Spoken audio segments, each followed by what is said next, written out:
אשריך, הוא איתך, הוא איתך, הוא איתנו, עם כולנו, הוא איתך, הוא איתך.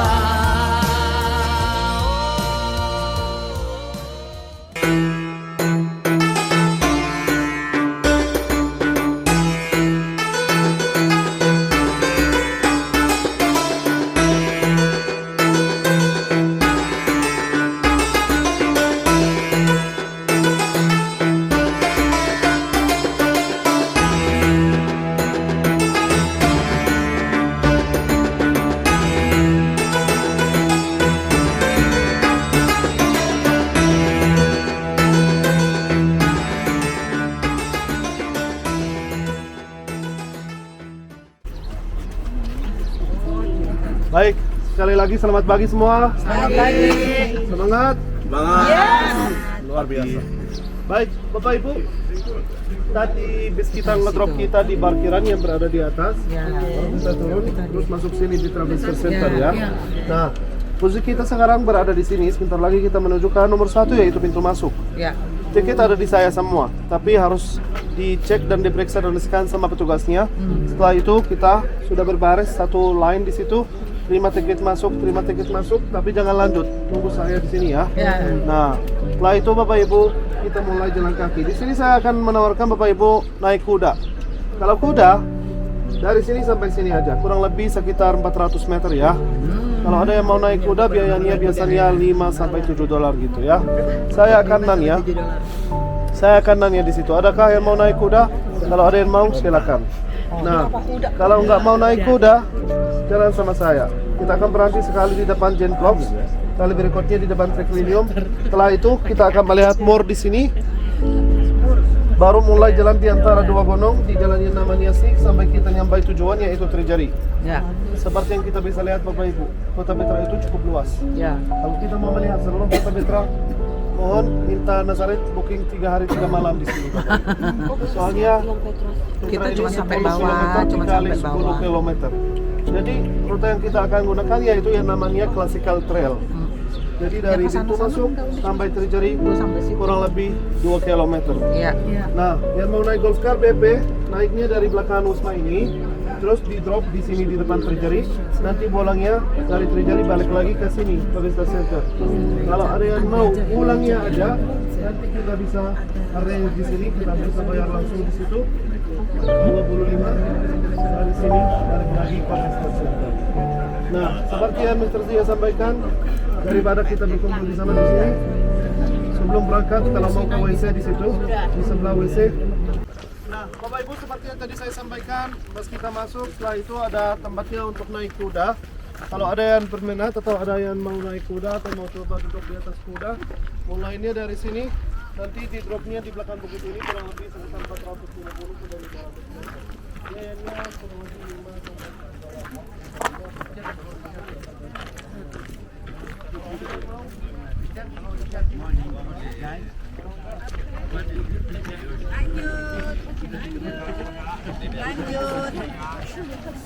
Hi, Bu Linda. Good morning. Saya did really a great job. Jadi next time kalau program Nazaret di Kalau bisa ngomong, minta ampun. Mantap. Kudanya halus, Pak. Ontanya kemarin itu stop loh. Pukul nggak mau jalan. sebenarnya ngomong di manajer nggak ngerti.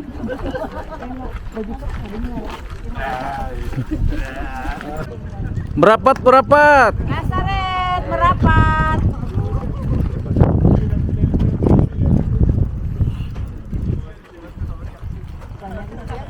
Apa yang lubang gua ya? Orang tinggal dalam. Ada yang tinggal nggak tuh? Buatan manusia ternyata. Ini lagi nanya saya. Ini ketahui aku juga wisatawan. Kiranya. Enggak, kan aku juga ikut Nazaret, aku nggak tahu. Silakan jawab bro. Ada teman kali yang tinggal di situ. Iya. Bu tembak aja Bu. Iya, tembak lagi. Jangan jual mahal dong. Baik, Jual murah aja. Bapak Ibu, perhatian tolong. Nah, tadi kan dari kurang lebih 30-40 meter belakang kita mulai lihat ada sesuatu buatan manusia, ada bahan-bahan, ada bekas peninggalan dari masa lalu ya. Berarti kita mulai masuk di kota Petra dan kita mulai melihat sebagian dari kota Petra. Kota ini Bapak Ibu, seperti yang tadi saya sampaikan atau kemarin saya sampaikan, kehidupan mulai di sini dari abad ke-4 sebelum Masehi sampai kurang lebih abad ke-6 ke-7. Tapi masa peaknya, masa paling hebat untuk orang dapatkan abad pertama sebelum Masehi, abad pertama setelah Masehi, sampai abad kedua lah kita katakan setelah Masehi. Jadi kebanyakan batan-batan yang kita bisa lihat di sekitar sini kurang lebih dari abad pertama sebelum sampai abad kedua setelah. Karena setelah itu kota Petra ini jatuh di bawah penjajahan Romawi dan banyak orang elit, banyak orang pengusaha, banyak orang artis-artis seniman udah mulai pindah ke ibu kota Kaisar Romawi yang berada di kota Bosra di Suriah Selatan ya. Nah, yang pertama, tempat ini Bapak Ibu, di belakang saya kita bisa melihat 3 kotak besar. Itu satu, di belakang saya persis yang kedua, dan di sebelah kanan yang ketiga. Tiga-tiganya Bapak Ibu dulunya sebagian dari bukit atau gunung, terus dipotong dan dibahat. Nah, orang lokal yang mulai pindah dan tinggal di sekitar sini beberapa puluh tahun yang lalu ketika Petra udah makin ramai dan makin banyak wisatawan datang, kan bisa cari kerja, bisa cari rezeki di sini. Jadi mulai pindah dan tinggal.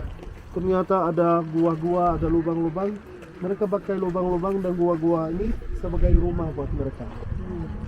Mereka memang bukan mereka yang memahat, karena mereka mau udah menemukan tempatnya udah jadi, udah siap.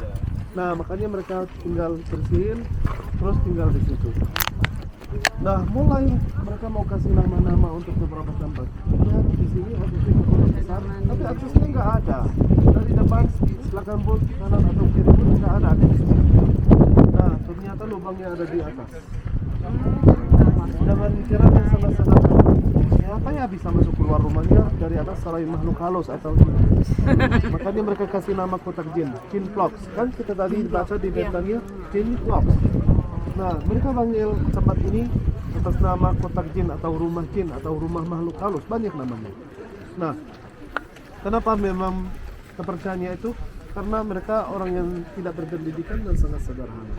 Nah, sebetulnya Bapak Ibu, 3 kotak ini, terus di belakang bukit ini ada satu lagi, dan di beberapa tempat di dalam udah menemukan ada beberapa lagi. Dulunya Bapak Ibu dipakai sebagai kuburan yang paling tua di kota Petra. Jadi Bapak Ibu dipotong, dibahat kotak, terus lubangnya di atas, terus dalamnya dikosongkan, biar muat. Muat apa? Kalau ada orang meninggal di masa lalu, abad ke-4 sebelum Masehi, abad ke-3 sampai pertengahan pertama di abad ke-2 sebelum Masehi, jenazahnya ditaruh di puncak gunung berminggu-minggu, berbulan-bulan. Setelah sekian lama, keluarga orang itu mengumpulkan sisa, yaitu tulang, lalu tulang-tulang itu dimasukin di dalam kotak-kotak ini. Mirip seperti budaya di Toraja gitu. Ya. Jadi Bapak Ibu, ini kuburan yang paling tua di kota Petra. Tapi mulai dari pertengahan kedua di abad kedua sebelum Masehi dan selanjutnya, orang dapatkan sebagai saudagar hebat, udah jalan ke Eropa, ke Kenya, ke Asia dan ke Mesir tanpa tempat yang lain-lain. Mereka udah dipengaruhi juga oleh keadaan budaya yang lain. Makanya mereka mulai memahat gunung dan bukit, bikin lubang, terus jenazah mulai ditanam di lantai. Satu ruangan, satu kuburan, satu keluarga punya. Kuburan mengatakan sedikit tentang orang yang punya, orang yang mampu, orang yang kaya raya, orang yang biasa, orang yang sederhana gitu. Bapak Ibu, yang sampai hari ini yang kami menemukan, saya bisa bilang ribuan kuburan di sekitar Petra. Jadi dari ukuran Petra, dari jumlah kuburan yang kami menemukan, kami percaya bahwa kurang lebih dari 4 orang. Ya. Jadi orang yang sangat jelas dari Mesir. Tapi kalau di Mesir, terusnya didekorasi dan ada sedikit tentang orangnya, melihatnya ini siapa, ceritanya ya, cerita hidupnya gitu. Biografi bukunya. Kalau di sini cuma simbolnya aja. Yang di belakang, satu-satunya di sekitar beberapa ratus meter di sini satu-satunya yang bukan kuburan. Namanya aja triclinium. Tri artinya 3, colinium artinya kursi. Jadi namanya 3 kursi karena di dalamnya ada 3 kursi bentuknya kayak huruf U gitu ya. Nah, jadi Bapak Ibu, setelah dan sebelum atau sebelum memakamkan orang yang sudah meninggal, ruangan ini dipakai untuk tahlilan. Jadi keluarganya, anaknya, saudara-saudarinya, tetangga berkumpul di situ dan mereka berdoa untuk orang atau berdoa buat orangnya itu. Ya. Indonesia. Jadi di zaman now ya panggilnya kalau di Indonesia rumah hantar.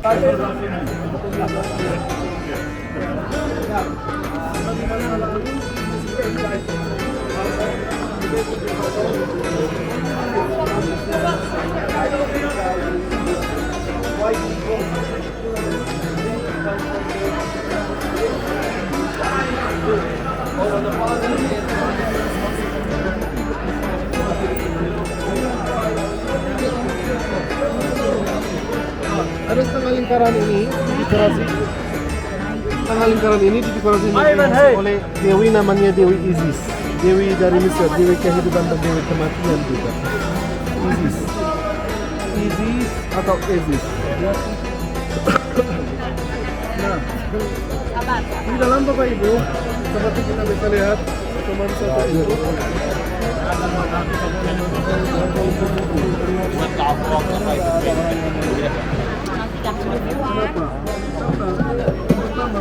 bolanya gak terlalu besar. Yang kedua, coba bayangkan kalau misalnya ratusan dan ribuan orang, ada yang nyontoh ini, ada yang mau ambil sedikit basur dari sini, ada yang Dewi plus Andi 2023 bulan Oktober tanggal 26, terus tanda tangan di bawah Nazaretur gitu. Nanti kan jadi nanti jadi hancur tempatnya. Nah, oleh karena itu pemerintah Yordan dan harus memutuskan tidak ada yang boleh masuk dalam perjalanan ini. Udah dari tahun 2000 sampai hari ini jadinya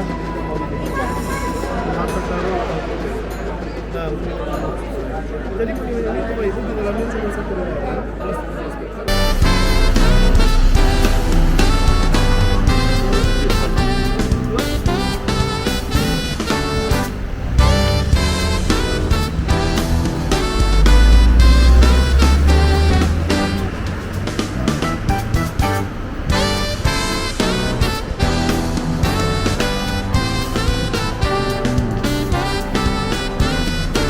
Maju.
Batunya Bapak Ibu dibahat.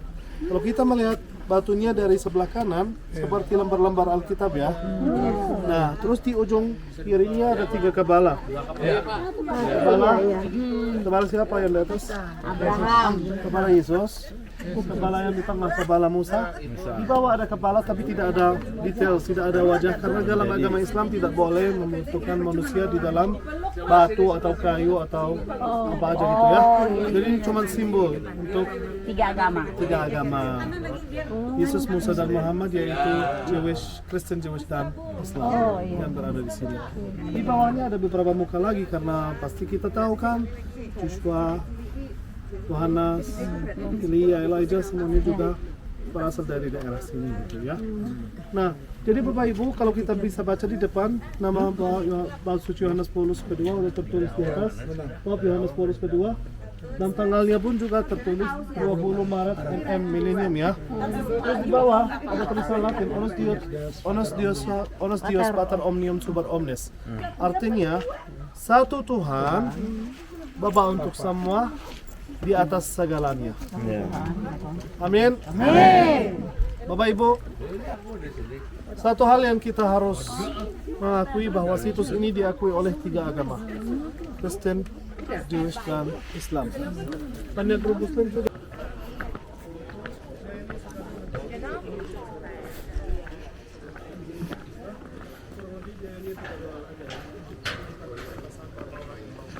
Habis dari satu grup, silakan masuk ke dalam gereja.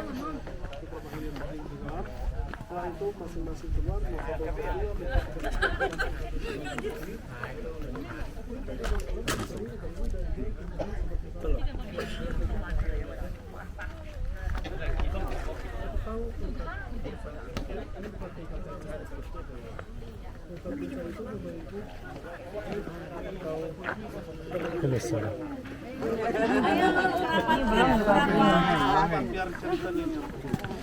Saya mau pakai peta saya ini, Bapak Ibu, yang namanya peta keluaran bangsa Israel dari Mesir sampai masuk ke tanah Kanaan. Ujung sini Bapak Ibu kita bisa lihat tanah Mesir dengan sungai Nilnya, terus Laut Merah di bawah huruf P gitu, terus Laut Mediterranean di atas, dan di antara Laut Mediterranean Laut Merah ada padang gurun Sinai, terus tanah Yordania di sini, Edom, Selatan. Angkat apa? Bantuan peraga. Jadi Bapak Ibu, Edom di sini, Moab di sini, Amon di sini, terus lembah Jordan dan Laut Mati, terus tanah Kanaan di sini. Nah, kita tahu Bapak Ibu, bangsa Israel dipimpin oleh Musa keluar dari sini. Mesir. Nah, keluar dari Mesir menuju ke mana? Kanaan. Mereka jalan mengikuti Musa. Tapi setelah mereka udah sedikit jauh, Firaun, mereka mau ke mana? Nanti saya kekurangan tenaga kerja, kekurangan budak. Jadi dikejarlah Musa dan bangsanya oleh Firaun. Musa dan bangsanya tetap jalan sampai mereka nyampai di sini, di tepi Laut Merah. Di tepi Laut Merah di situ, laut di depan, Musa, Firaun dan tentaranya di belakang. Apa yang Musa lakukan di situ? Memukul tongkatnya. Musa keluarkan HP-nya, ganti status di Facebook, di WA, dan di Instagram, dan ya teman-teman coba lihat, ini ada laut, di belakang ada Firaun. Jangan lupa cepat subscribe dan komen dan like ya. Coba bayangkan Musa di zaman now, gitu lakuannya pasti. Jangan lupa subscribe ya. Ya guys, coba lihat guys. Gas berbau Kau tahu? Oh, ngerti. Guys, tapi orang Indonesia kebanyakan ya gas. Iya guys. Jangan ngegas dong. Ini salah, ini salihin gas. Nah, jadi Bapak Ibu, Musa di sini langsung pakai kepercayaannya. Jadi dia langsung memukul laut pakai tongkatnya. Lautnya langsung berbelah. Bangsa Israel nyebrang dari sini sampai sini. Nah, seharusnya Bapak Ibu berjalan bangsa Israel dari sini capcus langsung masuk ke tanah Kanaan. Ya, makan waktu berapa lama? Beberapa puluh hari, beberapa bulan, langsung bisa nyampai. Tapi Bapak Ibu bangsa Israel karena mereka memarahi Tuhan, memarahi Musa, mereka bersungut-sungut, mereka keras kepala dan keras hati. Apalagi Bapak Ibu, generasi yang keluar ini latar belakangnya di Mesir apa? Budak. Ya, budak. Jadi Tuhan tidak mau generasi ini yang masuk. Dikasih mutar-mutar di padang gurun di sini Bapak Ibu. Sampai generasi yang keluar dari Mesir habis di jalan. Sampai Musa dan Aaron dua-duanya nggak dapat masuk.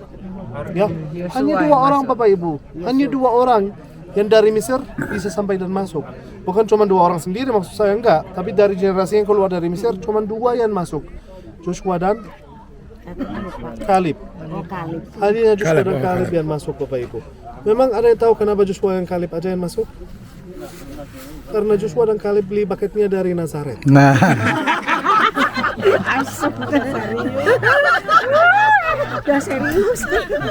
Mantap.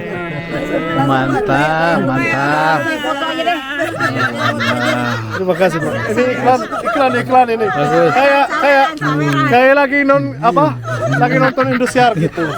Oh, ini kacangnya.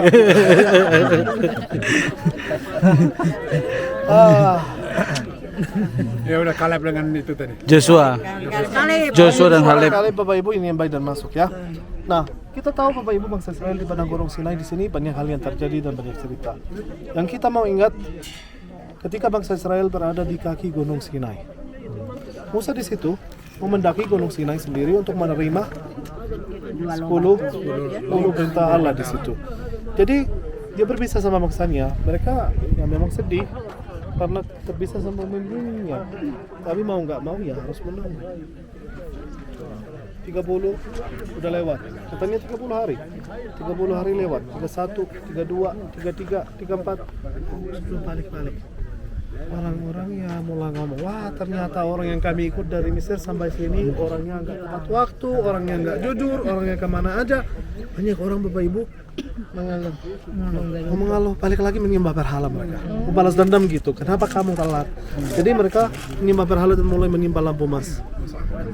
Nah, setelah 10 hari, jadi Musa memperpanjang 10 hari, totalnya 40 hari Musa balik lagi dan Musa sangat marah sama bangsanya. Kok cuma 10 hari kalian nggak sabar, kalian nggak bisa nahan, kalian balik lagi menyembah berhala. Yang lain, tolonglah Musa ajak kami jalan. Kami udah cukup lama di sini, nggak mau lebih lama di sini. Ayo kita jalan. Dia ajak jalan. Ya nggak lama kemudian di kesempatan pertama bangsa Israel mulai protes soal makanannya. Kok makanannya cuma ada kuel terus, nggak ada makanan yang enak, nggak ada nasi padang, nggak ada bakso, nggak ada sate. Nah di situ Tuhan sangat marah. Sampai Tuhan ngirim ular-ular yang mulai menggigit bangsa Israel di situ. Banyak orang mati. Betul. Yang lain pada takut. Ini serius. Ular langsung menggigit orang, langsung mati. Tolonglah Musa bantu kami. Minta ampun Tuhanmu, minta bantuan Tuhanmu. Musa minta ampun Tuhan dan minta bantuan dari Tuhan. Tuhan berfirman kepada Musa, baiklah, Anda harus membuat ular dari bahan tembaga dan ular itu dinaikin di bukit tertinggi di situ. Orang yang digigit sama ular melihat ular tembaga langsung selamat, langsung sembuh. Nah, makanya Bapak Ibu, yang ular itu dipakai sampai hari ini di rumah sakit, di klinik, di obat-obat, di kimia farma, dan di Apotek. itu sejarah ceritanya ya. ceritanya. Jadi kenapa? Ular semua ya. Baru tahu ya? Baru tahu. Mantap. Pada belajar Alkitab 3 tahun. Ya lah. Iya, waduh. Sekarang udah tahu. Sekarang udah tahu ya. Obat cacing. Luar biasa. Nah, jadi Bapak Ibu, Terbuka. sekarang udah lebih jelas ya. Iya, Makanya, thank you ya. makanya harus. Kalau Siloam itu lambangnya malah salib terus ada ularnya. Iya, iya. Lambangnya Siloam. Yang ngasih tahu dia itu saya. Dia ini nggak ada apa-apanya kalau nggak ada saya. Benar Bapak Benar. Oke, lanjut. Ini bagus. Ibu. Soalnya envelope saya masih sama dia. Benar. Ini guru saya Bapak Ibu. Iya. Iya. Mantap. Rendah hati ya. Iya. Iya. Lanjut sekarang. Lanjut. Aku lupa di mana tadi. Nah, nama ular itu Bapak Ibu. Nah, seperti yang tadi juga saya sampaikan, bangsa Israel telah cukup lama di sini Bapak Ibu. Mereka masuk ke Ezion Gaper yang sekarang namanya Akapa. Mereka ke atas Gunung Hur, terus ke perbatasan kerajaan Edom. Mereka mau lewat Edom nggak boleh, muter. Mau sekali lagi sama Moab, muter lagi nggak boleh. Hanya di antara Moab dan Amun yang di sana melalui lembah, bukan yang di depan kita persis di sini, tapi yang di belakangnya lagi ada lembah di situ namanya lembah Hishpon. Melalui lembah itu turun-menurun sampai bangsa Israel sampai di kaki gunung ini, di kaki gunung Nebo. Di situ Bapak Ibu kan terakhir untuk Musa. Jadi Musa sendiri pada umur 120 tahun mendaki gunung ini sampai puncaknya. Di mana kita berada, sedikit kanan, sedikit kiri, sedikit depan, Musa pernah berada Bapak Ibu, hanya untuk bisa memandang dan melihat. Bukan untuk masuk dan nginap di hotel berbintang 5 dan dikasih fasilitas mobil mewah, ada AC, ada wifi. Kapan nyampe hotel nih? Musa sendiri Bapak Ibu mendaki gunungnya sampai puncaknya hanya untuk bisa melihat dan memandang tanah Kanaan dari sini. Nah, setelah Musa melihat, Anak-anaknya sebelah mana? Sebelah barat, sebelah sana Yerusalem. sabar. Oke. Buka kompas. Setelah Musa melihat, matilah Musa hamba Tuhan ini di sini. Nah, sebelum saya mulai cerita, utara, timur, barat, tentu saja selatan. Jadi Bapak Ibu, di antara puncak Gunung Nebo dan Sungai Jordan yang beralir di antara atau di tengahnya lembah Jordan, ada kuburannya Musa. Jadi kita lagi memandang kuburannya Musa, tapi di mana persis tempatnya nggak ada yang tahu. Baik, Musa dari sini Bapak Ibu bisa melihat semua. Apa yang Musa lihat?